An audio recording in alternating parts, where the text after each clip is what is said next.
Israel और भारत दो दहशतगर्द रियासतें और दोनों एक दूसरे की दोस्त, लेकिन इन दोनों रियासतों में इस वक्त सफ़े मातम बिछी हुई है। ट्रंप की जानिब से तुर्किया को जदीद F-35 लड़ाका तैयारे देने के बाद इन दोनों ममालिक में इस वक्त वावेला जारी है। इस बारे में अज़हर अली खान से बात करते हैं। अज़हर भाई, ट्रंप ने कहा जनाब तुर्किया से हम पाबंदियाँ हटा लेंगे, तुर्किया को F-35 लड़ाका तैयारे दे देंगे। ये खबरें सामने आने के बाद इसराइल और भारत दोनों रोने वाले हुए हैं, उसकी वजह क्या है? वो ये वजह है आदिल भाई कि असल में तुर्किया जो है वो बहुत उभर कर सामने आया है एक अस्करी क़ुव्वत के तौर पे, और वो नेटो का सेकंड बिगेस्ट एक ताकत बन चुकी है, सेकंड लार्जेस्ट एक्सपोर्टर भी है वो। तो अब अंदाज़ा ये हो रहा है कि उसके पास असलहा बहुत ज़्यादा है, जदीद तरीन असलहा है, मईशत पे उसने बहुत काम किया है, सिफारतकारी पे बहुत काम किया है। तो वो अब नेटो में उभर कर सामने आ गया है और काफ़ी ऊपर आ चुका है। अब मामला ये है कि अगर उसको F-35 तैयारे दिए जाते हैं और वो डोनाल्ड ट्रंप के करीब हो जाता है और जदीद तरीन F-35 तैयारे उसको मिलते हैं, तो एक बालादस्ती जो उसने अपने जहन में नेतन्याहू ने बनाई हुई है, इसराइल ने बनाई हुई है, वो पाश पाश हो जाएगी और वो उसको बहुत बड़ा चैलेंज मिल जाएगा, क्योंकि वो ये समझ रहा था कि मेरे पास जब $120 मिलियन का एक F-35 तैयारा जो उसके होता है, ये तैयारों का पूरा फ्लीट है, तो इसका मतलब ये है कि मशरिक़ वस्ता मेरी बालादस्ती के अंदर है। जी बिल्कुल। मेरी फ़िज़ा उसकी फ़िज़ाएँ मेरी फ़िज़ाएँ हैं, मैं कहीं पे भी जा सकता हूँ, कार्रवाई कर सकता हूँ, बहुत से अहदाफ़ को निशाना बनाने के बाद वापस आ सकता हूँ और मुझे कोई ना ट्रैक कर सकता है, ना मेरे सिग्नेचर्स को कोई पकड़ सकता है F-35 के। और जदीद तरीन कोई दिफ़ाई निज़ाम अगर S-400 वगैरह किसी के पास नहीं है, तो इसका मतलब ये है कि मैं वहाँ जाकर तबाही मचा दूँगा। और ये एक सीधा सा पैगाम है मतलब कि सीधा इसराइल की पैगाम है, मैं मशरिक़ वस्ता में जो मर्ज़ी करता फिरूँ, कोई मुझे रोक नहीं पाएगा। जी, गुंडागर्दी है, उसको रोक नहीं पाऊँगा। अब मामला ये है कि ये चाह रहे थे कि किसी तरह F-35 तैयारे तुर्किया को मिलें, लेकिन तुर्किया को उन्होंने F-35 तैयारे इसलिए नहीं दे रहे थे अमेरिका, कि वो उसके पास S-400 सिस्टम उसने रूस से ख़रीदा था। और S-400 सिस्टम ख़रीदे जाने के बाद अमेरिका को ये बहुत ज़्यादा डर था कि हमारे F-35 तैयारों के सिग्नेचर पकड़ लिए जाएंगे। इसका मतलब ये है कि वो ट्रैक कर लिया जाएगा, और जब वो स्टेल्थ टेक्नोलॉजी का हामिल तैयारा ट्रैक कर लिया जाएगा, तो उसको फिर निशाना बनाना भी कोई बहुत ज़्यादा मुश्किल नहीं वैसे तो होगा। ट्रैक ईरान ने भी कर लिया था और ईरान ने निशाना भी बनाया। जी, ईरान ने करके दिखा दिया, तो उनके बहुत सारा गुरूर जो है वो जो 2019 से बिल्कुल। उनके दिमाग में था, वो पाश-पाश वो तो होके नहीं पिछले गिर गया। 3 महीने में पाश-पाश हो गया जी, ना। बिल्कुल ऐसा ही है। और उसके बाद जब एक F-35 को ईरान को निशाना नहीं बनाना था, तो उसने उसको सिर्फ जैमिंग करके लॉक किया था, तो उसका पायलट बौखला गया था और उसके बाद वो बड़ी मुश्किल से एक ऐसी एयरबेस पे उतरा जहाँ पे उसको नहीं उतरना था, और बिल्कुल। वो इमरजेंसी लैंडिंग थी। तो अब मामला ये है कि तुर्की जो है वो इस वक्त बहुत अपने एक एग्रेसिव मूड में है, काम कर रहा है, बहुत तेज़ी से काम कर रहा है, और बहुत सारी जो इसराइल है उसकी धमकियों का जवाब नहीं दे रहा। अब इसराइल का प्रॉब्लम ये है कि वो ईरान को नुकसान पहुंचा चुका, ईरान से चोट भी खा चुका, डर चुका। अब वो हर अपने वज़ीर को कहा जा रहा है उनके कि तुर्किया का नाम लेना शुरू करो, उसको थ्रेट के तौर पे सामने हाँ जी, लेकर आओ। बिल्कुल, अब वो शाम के ज़रिए होते हुए तुर्किया की जानिब बढ़ना चाहता है। जी, बिल्कुल ऐसा ही है। और शाम में जब वो चाहता है कि वो लबनान में अपनी कदम मज़बूत करने के बाद शाम पहुँचे, तो शाम पहुँचने का बिल्कुल मतलब ये है सीरिया में कि आप तैयब अर्दवान को चैलेंज करना शुरू हो गए हैं, तुर्किया को चैलेंज करना शुरू हो गए हैं। और तुर्किया जो है, अगर वो किसी तरह सीरिया को छोड़ देता है, तो आप यूँ समझ लें कि ग्राउंड फोर्सेस अगर उसकी वहाँ बिल्कुल, मौजूद ना हो और वो किसी वो तो तरह कॉरिडोर खाली हो जाएगा ना, तुर्किया तक पहुँचने का रास्ता आसान हो रास्ता जाएगा। रास्ता मिल जाएगा, क्योंकि बिल्कुल बराबर में। तो अब जो नेतन्याहू है उसकी स्ट्रैटेजी ये है कि अगर F-35 तैयारा तुर्किया को मिल गया, तो तुर्किया कहाँ तक आकर परवास कर सकेगा, उसको पकड़ा नहीं जा सकेगा, उस पे एक नया जदीद सिस्टम लगाना पड़ेगा दिफाई, जो उसको तबाह करने की कोशिश करे। तो अब इतनी ज़्यादा ताम-झाम के बजाय उन्होंने कहा कि भाई हम जाके डोनाल्ड ट्रंप को प्रेशराइज़ करते हैं। स्मोत्रिच है, बैन गवर है, नेतन्याहू है, ये सब लोग अब यही गर्दान मुसलसल दोहरा रहे हैं कि F-35 तैयारा मत दो, तुर्किया दूसरा बड़ा ख़तरा है, ईरान के बाद तुर्किया अब ख़तरा हो गया है। तो अब डोनाल्ड ट्रंप को भी बात समझ में आ गई है कि तुर्किया ख़तरा नहीं है, तुर्किया ने अपने आप को मनवाया है, वो बराबर में बैठे तुर्किया के, और उन्होंने कहा कि हम इसको शायद तैयारे देंगे तुर्किया को। लेकिन तुर्किया के सदर रजब तैयब अर्दवान ने बहुत ही कॉन्फिडेंट होकर ये बात कही कि हमें तैयारे मिलेंगे, हम अमेरिका से तैयारे F-35 लेंगे, और हमारे पास ये कैपेसिटी है कि हम ये तैयारे रख सकें। अब मामला ये है कि उन्होंने F-35 तैयारे के बिल्कुल ही करीब करीब की एक टेक्नोलॉजी बना ली है, बिल्कुल, उन्होंने अपने कान के नाम से अपना 5वीं जनरेशन का लड़ाका तैयारा तकरीबन बना लिया है, उसकी टेस्ट फ्लाइट्स भी हो गई हैं। जी, और इसका मतलब ये है, टेस्ट फ्लाइट का मतलब ये है कि वो तैयारा बिल्कुल ठीक है। अब उसको बड़ी तादाद में चूँकि मैन्युफैक्चर किया जा रहा है और उसको फ्लीट का हिस्सा बनाना है, इसलिए उसको टाइम लग रहा है। और मज़े की बात ये है कि इस प्रोजेक्ट में पाकिस्तान भी शराकतदार है। जी, पाकिस्तान भी शराकतदार है और पाकिस्तान 5th जनरेशन पे बहुत ही मेटिकुलसली काम कर रहा है, बहुत ही बारीक-बीनी से काम कर रहा है। और एक धड़का जो इसराइल के बाद भारत को है, वो यही है हाँ, कि मैं यही सवाल आपसे करना चाह रहा था कि चलो इसराइल का तो समझ में आता है ये धड़का या उसके तहफ़्फ़ुज़ात समझ में आते हैं कि वो खित्ते में एक दूसरे के करीब हैं। भारत को क्या तकलीफ़ हो रही है?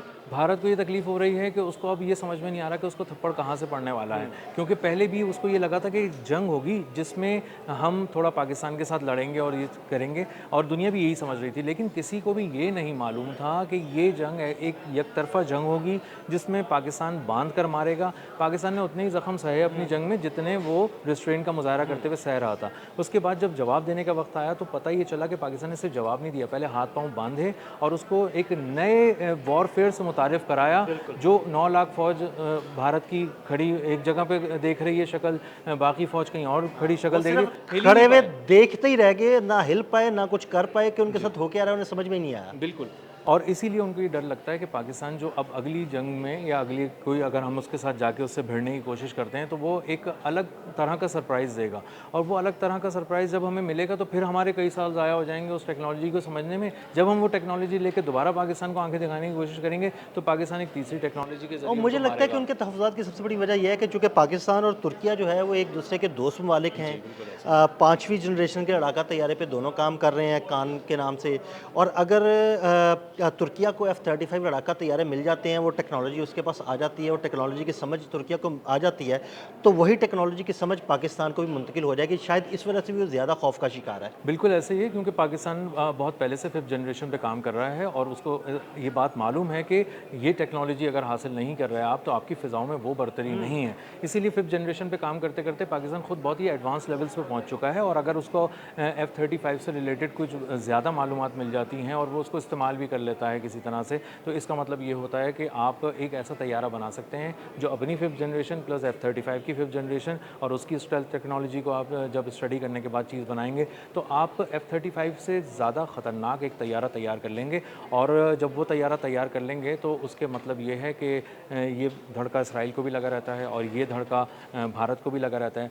भारत का प्रॉब्लम ये है कि भारत के पास जदीद पैसे हैं, वो कुछ ख़रीद सकते हैं, दिमाग नहीं है उनके पास। इसीलिए वो जाके रफ़ाल जब ख़रीद के लाते हैं तो नारियल फोड़ते हैं और कहते हैं कि यार हम नारियल फोड़ सकते वो हैं, नारियल फोड़ते हैं और हम उनके रफ़ाल फोड़ देते हम हैं। उनके रफ़ाल फोड़ देते हैं और हम उन्हें हैरान कर देते हैं और बहुत दूर से निशाना लगाते हैं और वो सारी चीज़ें जंग में अज़हर भाई, वो पैसों के ज़रिए टेक्नोलॉजी ख़रीद तो सकते हैं, लेकिन उनके पास इतनी महारत नहीं है कि उस टेक्नोलॉजी का कोई दिमाग लगा के इस्तेमाल कर सके, और पाकिस्तान ने उनकी तमाम किस्म की टेक्नोलॉजी को है ना ज़मीन बोस कर दिया। बिल्कुल ऐसे ही है। एक बहुत ही आम मिसाल से समझते हैं कि अगर एक रफ़ाल आप पाकिस्तान को दे दें और एक रफ़ाल आप इंडिया को दे दें तो इंडिया रफ़ाल उड़ाएगा, पाकिस्तान रफ़ाल उड़ाने के साथ साथ उसकी टेक्नोलॉजी भी काम करके उसका एक अपग्रेडेड और एडवांस वर्जन लेकर आएगा और दुनिया को हैरान कर देगा। और यही वजह है कि बहुत सारे जो मामलात हैं दुनिया में, बहुत सारे ममालिक को इसीलिए भी बहुत सारी चीज़ें नहीं दी जाती, क्योंकि वो ये समझते हैं कि ये हमारी टेक्नोलॉजी से आगे चले जाएंगे, क्योंकि ये ज़हीन लोग हैं, इनके पास बड़े दिमाग हैं और ये कुछ नई टेक्नोलॉजी बना। अच्छा अज़हर भाई,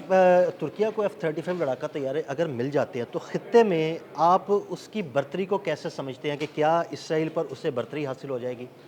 तुर्किया के पास ऑलरेडी इतना कुछ है कि उसकी बर्तरी ख़ित्ते पर है, और इसराइल जब ये बात करता है कि ये मेरा दुश्मन है और मैं जाके इसको तबाह कर दूंगा, तो बहुत सारे जो लोग हैं, जो समझदार लोग हैं, जो बहुत दूर तक देख रहे होते हैं, दूरअंदेश लोग हैं, वो ये कहते हैं कि तुम्हारा तुर्किया से कोई मुकाबला नहीं है। तुर्किया के पास जदीद तरीन दिफाई निज़ाम है, फ़ौज है, खून है, एक तारीख़ है, एक पूरा कल्चर है उनका, वो जंगजू कौम है और वो रिस्ट्रेंट का मुजाहरा करना भी जानती है और वो आगे बढ़कर हमला करना भी जानती है। तुम लोग साजिशी किस्म के लोग हो और तुम लोग इस तरह की छोटी छोटी हाँ, हरकतें पीछे करते छुप हो, के तुम जुल्म हमले कर सकते करते हो, जुल्म कर सकते हो और निहत्थे लोगों पे। जी। तो अब अगर तुर्किया के पास ये तमाम चीज़ें आ जाती हैं तो उसका उसकी जो दायरा कार है पूरे ख़त्ते में वो बढ़ जाएगा।